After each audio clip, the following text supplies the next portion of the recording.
Welcome back. Well, the markets have turned into the red. When we started off the show, we were comfortably above the mark of 25,000. But lo and behold, we spoke too soon and there's a slide of over 270 points from the highest point of the trading session. And that's the kind of setup that we have at our hands. Sudeep Bandyopadhyay is also joining us on the show right now. Sudeep, what's the advice that you will give to investors right now? Is it time to start deploying in parts or wait for the markets to stabilize? Because honestly speaking, we haven't corrected that much, just around 800-900 points on the frontline index. Well, I think, my advice has been and will continue to remain that if you have cash, start deploying. You don't need to deploy the entire money today or yesterday or maybe even tomorrow. Deploy in parts, but start. There are a lot of stocks which have corrected significantly. I think we were just talking about Reliance. There has been a significant correction in Reliance. There are many stocks like that. So there is absolutely no harm in buying a part of what you wanted to buy even today. Why is Reliance falling? Is it only because of FI is selling or technically something has changed in terms of the businesses? Nikunj, I don't know about the technicals, but I definitely see FII selling. The oil prices, probably there are some uncertainty related to the oil prices, but that cannot be a major reason for this fall. I think it's predominantly on the back of FII selling. Let's understand what's next now. So we had 6 days of fall, markets became oversold, a bounce was around the corner, the bounce happened yesterday. But typically when you are in a downward spiral, we will continue to make lower lows. So now are we again headed towards couple of bad days, maybe retest of recent lows, a break below recent lows? Naresh? So the first thing is we've taken a pause for the last 2 sessions. The reason for the shift was we saw almost 50,000 crores being sold in the last 5 sessions. Yesterday was another 5,000 crores. And we need to see how the speed continues. China has created a short-term top. And over the last few years, there have been multiple such 20-25% rallies on the Chinese index with stimulus. If we cross the highs which were made yesterday, then we get into a problem zone for our indices. So till the time those are protected on the Chinese markets, will find a base on India. Whether the base is at 24,700 or 23,800 or 24,000, that remains a question mark. The only good part about today is the breadth has not deteriorated. So we are seeing that a normalization happening. You still have a good advance to declines today, even when the Nifty has dropped 250-300 points from day's high. So out here, the view is be a little more cautious, look at relative strength. Because there could be stocks which would still do better even if the index corrects towards 24,000. What becomes the next port of call now? September low, a break below that. What should be the best way to, in a sense, navigate this market?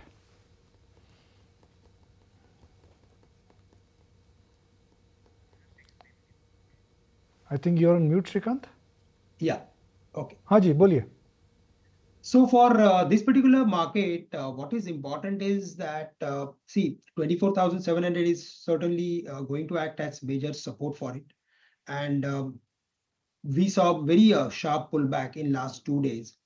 Until the market is not breaking and closing below this level, I am of the view that the market can again move upward, because a lot of stocks have fallen to their extreme levels. And whenever there is a vertical fall and it stops at swing low, most of the time we see a sizable pullback. I'm not seeing this market to cross the level of 26,300 so easily. It's not that possible for a market to cross. It is going to consolidate. But yes, still the market is not breaking 24,700. I think we can see some consolidation and again rebound in the market. Also, we have to compare with US markets, because whenever there is a fall of 10% or let's say 12% fall in US market, we see 5 to 6% sort of sell off in our markets. So I am of the view that broadly we are very close to the important support levels, and I think we need to see that how these large cap companies they performs from here. Point taken. We'll watch out for those large cap companies, but take a look at IDFC First Bank and IDFC. Remember that technical adjustment is overdue for that one. So a couple of these names are under pressure right now. We also have Philips Carbon Black, which is taken a turn for the worse. Bank of Maharashtra is down in the trading session. ITC is also coming under acute pressure right now, and I say acute because it's down 3%. In fact, consumption as a basket has not done well today. Sudeep, is it time to start buying some of these FMCG companies, those ITC, HUL, Nestle's of the world on corrections purely because they haven't done anything for the last couple of years, and one feels like it's time that they should finally move? Well, FMCG definitely should be bought into, but little selectively. You mentioned HUL. I strongly believe that that needs to be bought into because we have seen some of the FMCG companies talking about competitive pressure, Dabur for one, Godrej Consumer for the other one. So if these guys are under tremendous competitive pressure, that obviously is coming from some of the players like HUL. So that's good news for HUL. The other point is rural consumption is definitely picking up, and it was evident in results of some of the companies in Q1. And the monsoon has been good. So I believe that HUL definitely can be bought, taking the advantage of the dip. Point taken. So that's the view coming in as far as FMCG is concerned. In the meantime, let me actually bring on Varun to talk to us about what's happening to Divi's as well as Escorts, because both of those stocks in an otherwise weak market are doing okay. Divi's, of course, that initiation from Citi and that GLP-1 opportunity, and Escorts also got an upgrade from one of the brokerage houses. Tell me, Varun, what exactly is the thesis behind these brokerage calls? Well, so both Escorts and DVs are buzzing in trade today on the back of brokerage notes. Now let me start with DV's Lab. So Citi has initiated a coverage on DV's Lab with a buy call and a price target of 6,400. They say that this stock is the most preferred pharma pick amongst the Indian pharma companies. So basically they say that the global innovators are looking to de-risk their supply chains, especially the US Biosecure Act is expected to work as a catalyst for innovators to diversify their supply chain, and Divi's is well placed to take advantage of this. In fact, Citi says that Divi's has secured its place in GLP-1 APIs, which can be $800 million revenue potential for the company till calendar year 2030. Also, if you look at valuation, the valuation that Citi has given to this company is a bit more than the average valuation that this company used to command, and also the EBITDA estimate for FY26 and 27 are 3 to 12% more than the consensus estimate, but they say that the opportunity that Divi's has gives Divi's a chance to command premium valuation, and hence they have initiated coverage with a price target of 6,400. On Escorts, MK has upgraded the stock from add to buy, and they have raised the price target from 4,450 to 4,700. They say that the recently concluded monsoon has been very good, and this lifts the overall outlook for the upcoming crop cycle. Also, the industry base for tractors have been favorable. This gives a chance for Escorts to actually grow in a better position. Also, they say that the overall Kubota is increasing its exports from India, and hence they have actually raised their target. They built in a 16% EPS CAGR from FY25 to 27, and they say when you compare Escorts with M&M, the valuations are actually cheap, and hence they have upgraded the stock to buy from add and raise their price target. Okay, so that's the brokerage call. But Sudeep, what's your take on auto? I mean, we were talking to Samir in the morning, and he said this is one of the worst sectors to hold right now, especially the four-wheeler category, given the kind of comments that we are hearing from a lot of European makers and the fact that, of course, there is a bit of an inventory situation back home as well. Would you concur that no merit in holding a four-wheeler stock right now? Well, to an extent, the inventory situation is a bit confusing, and there are multiple versions going around in the market. But Anisha, I think there is a huge excitement which is going to come in this space with Hyundai's IPO hitting the markets next week. And when such kind of an event happens, I think historically I have found that entire sector gets a lot of excitement, and I would not bet against autos, at least for the next couple of weeks. There will be excitement around this Hyundai IPO, and the stocks will get excited. But having said that, if you're talking about medium to long term, I think it's better to wait and watch, and it's much better to play this space through ancillaries, because I think we have fantastic auto ancillary companies, And some of these auto ancillary companies are global in nature. Also, the transition from IC to EV is happening. While we don't know who will be the winner. Tata Motors continues to be the leader in the EV space by far. But eventually, what will happen in this space is not known. However, ancillary companies are pivoting, and they're pivoting seamlessly without any disruption. And it'll be much easier for them to pivot one way or the other, depending on which segment becomes the winner. So I want to play this through ancillaries at this stage and not get into the four-wheelers. Here are some thoughts from the Hyundai IPO, and that is this mega IPO which will keep everyone guessing what to do, what not to do. Incidentally, the grey market premium, because of the market conditions, has just evaporated. But these things can come back. Market goes 3-4%, that will come back. Now, grey market premium is not an indication of what you should do, what you should not do. But I can say one thing decisively, that in this IPO market where it was like buy the IPO and if you get lucky, you hit a lottery, that entire carnival feeling I think is over. That you are not going to be getting this kind of an IPO frenzy what we saw in last couple of months with, I think Bajaj Finance was one. Which was the other one? Bajaj Housing Finance was one. Then of course there have been quite a few actually. Actually, don't come to your mind, right? Yes, they're not. But I think just the talk of IPOs, because Swiggy is impending, Hyundai is the one that we are looking for. These are the names that everyone is talking about. In fact, let's listen in to what the experts have to say as to how the listing is likely to be and what should you do with the same. India is one of the most exciting auto market in the world, and HMI has been performing well for 26 years and is the second largest passenger vehicle OEM in India. So we believe it is the right time for us to take a step forward to further Indianize our operation and become the most trusted brand, home brand in India. IPO will ensure that the HMI is even more dedicated to success in India, and also we are continuing to follow the global standard and practice in terms of governance. Also, IPO will provide the opportunity for local and the global investors to take a part in our growth story. There is no bullishness in this story. It is just a story created by the Indian public. For what reason, I don't know. Because there are 8 or 10 global listed auto companies, and you can see what has happened to them in the last 3 months, 6 months. Every one of them has won. One of our bigger companies in India is basically 50-60% exposed to the same market. How can it be that 9 out of 9 companies won? Our company doesn't won, but says that we will close down the plant because there is too much inventory, but in the long run we are bullish. If nine of those guys in their market are not bullish, why we are bullish about our company, I don't know. Overall, I think that auto is one of the worst sectors to invest in, and I think that this new IPO will most probably on listing will be plus minus par. The auto sector, four-wheelers are going through a disruption. They are going through a slowdown. The growth in passenger car is 3 to 4%, which is not a great growth by any yardstick in any economy.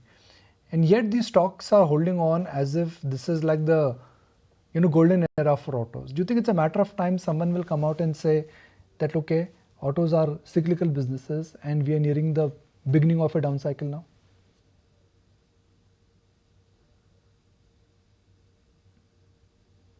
Sudeep? Sorry, Nikunj, I didn't get it. So yes, I think there is definitely a lot of pressure, Nikunj, on the auto space, and globally, I think the auto industry is going through a transition, and people are not sure whether IC transition to EV is going to happen or not. Who's going to win it? We have the China factor as well. Most of the European large manufacturers have cut down their estimates based on the China slowdown, whether it's BMW, whether it's Mercedes, whether it's Audi.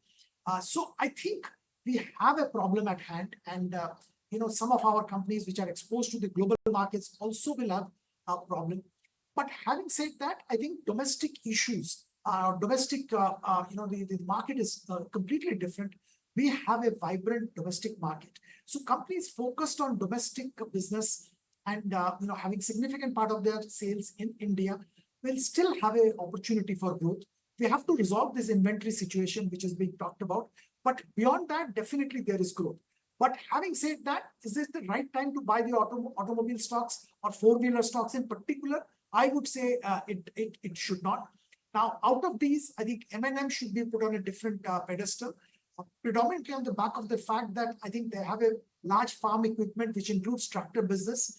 And H2 is expected to be good for tractors. And let's wait and watch what happens. But beyond that, I think I would like to play this sector through ancillaries, not buy into automobile companies. Okay, so that's the latest coming in as far as auto sector is concerned. But IT is one space that people are getting incrementally positive about, and the entire thesis being that this quarter, perhaps the commentary from the management is expected to be a bit better, and at least that's what we are hoping for TCS come tomorrow. The stock is at the lowest point of the trading session, but that's in tandem with what's happening in the market. Overall, with respect to expectation, the constant currency growth is expected around 1.1%. The dollar revenue is expected to be closer to $7,660 million, with which translates to a 2% growth in terms of dollar terms, and rupee revenue growth is expected around 2.5% quarter on quarter. So slightly better, rate of growth versus what we saw last quarter. Margin is also expected to expand because usually that's the trajectory. Q1 is when the company takes the hit of wage hike. Q2 it's not there, so there's usually a bit of a bump up that happens. But on the other hand, there's that BSNL deal which will come in. It's usually at a lower margin profile because it's at the start of the business. That will eat into the margins a bit. Also, if you look at the profitability, that's expected around 12,500 crore thereabout. Overall deal momentum this quarter has been steady, so we are expecting the same band of around $8 to $10 billion this quarter as well. What will be fairly important to track is, of course, the management commentary. Has the demand situation changed in the United States with the clarity coming in on rate cuts? Is there a pickup in the discretionary demand is something that you need to watch out for. Is BFSI picking up, headcount, deal wins, and of course Gen AI. All of those things are the important factors to watch. But Shrikant, your top pick within IT, what would be that? Yeah, I think, see, like in that particular IT space, TCS is finding a lot of resistance close to 4,300 levels. So till the stock is not crossing this level, I think it is going to remain under pressure. But once the stock will cross this particular level, we can see the levels of maybe 4,500 or 4,600. Most of the IT companies are trading at their important support levels and very close to their upper boundary. So they are into narrow range, and we are expecting some breakout sort of formation. But yes, in that particular space, we like Infosys, which is currently around 1955, 1960. The stock has formed a small pennant formation, and it's a continuation formation, and which clearly indicates that the stock is heading for at least 2050 or maybe 2100. So Infosys certainly looks attractive at current levels around 1955, 1960. And we can keep stop loss somewhere close to 1900 for the same. Point taken. So that's the top bet within IT, but let's take the top bets otherwise from the BTST calls, which look good.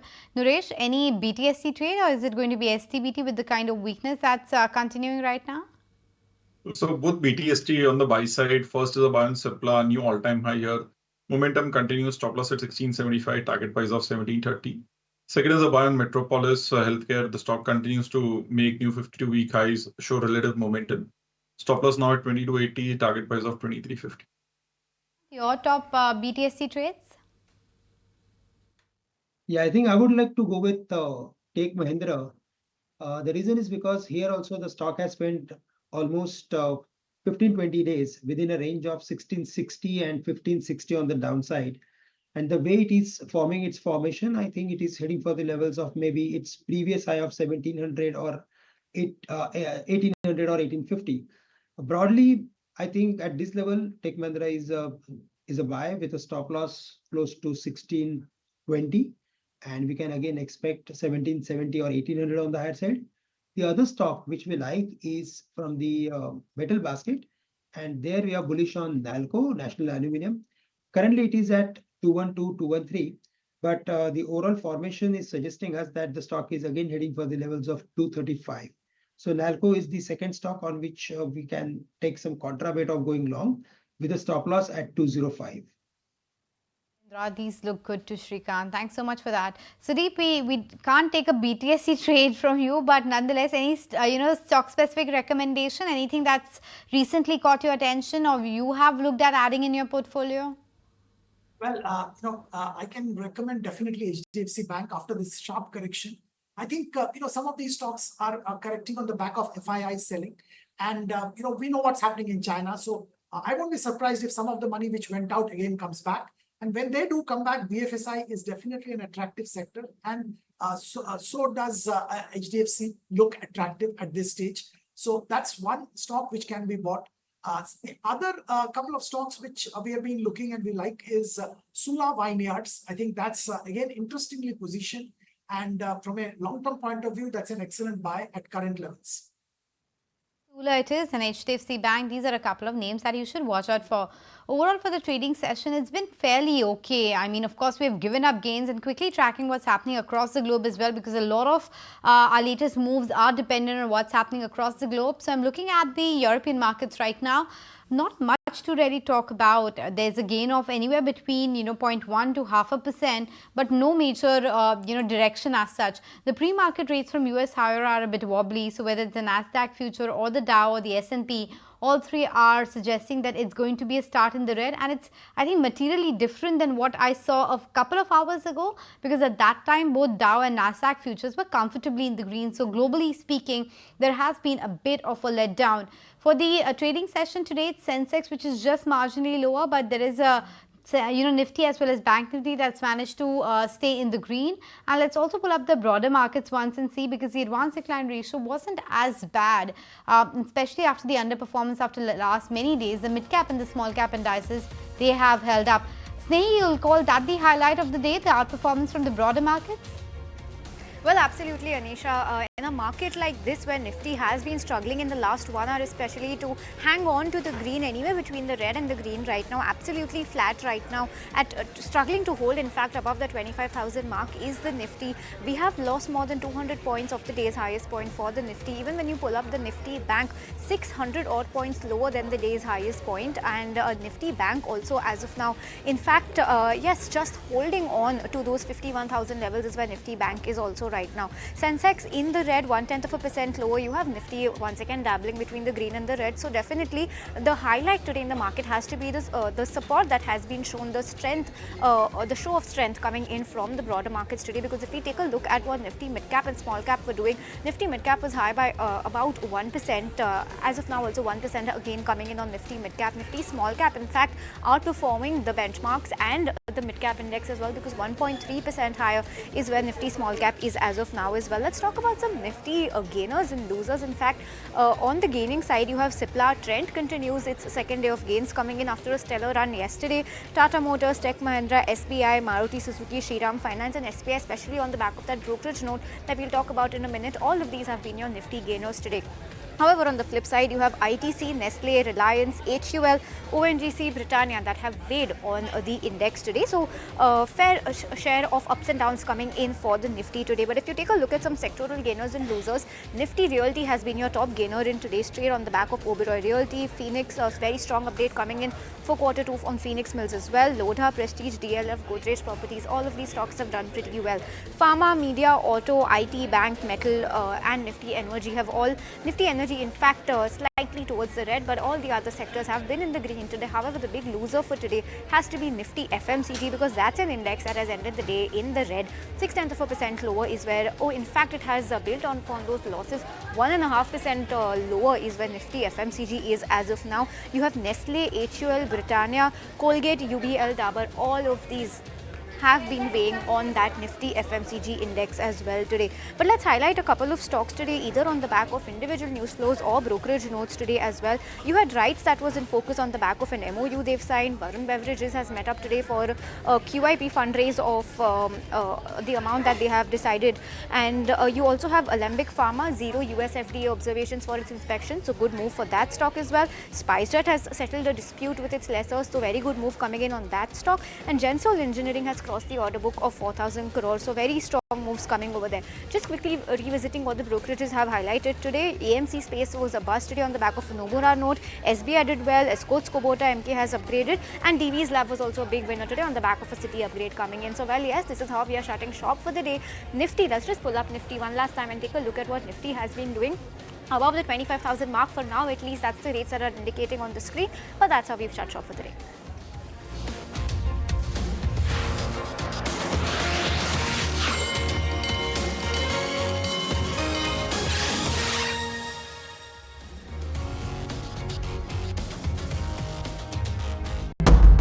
There comes a time when your heart calls for you to arise. Plant your feet solid into the ground. Decide your own limits. And then break right through them. Become something more. It's my time to rise.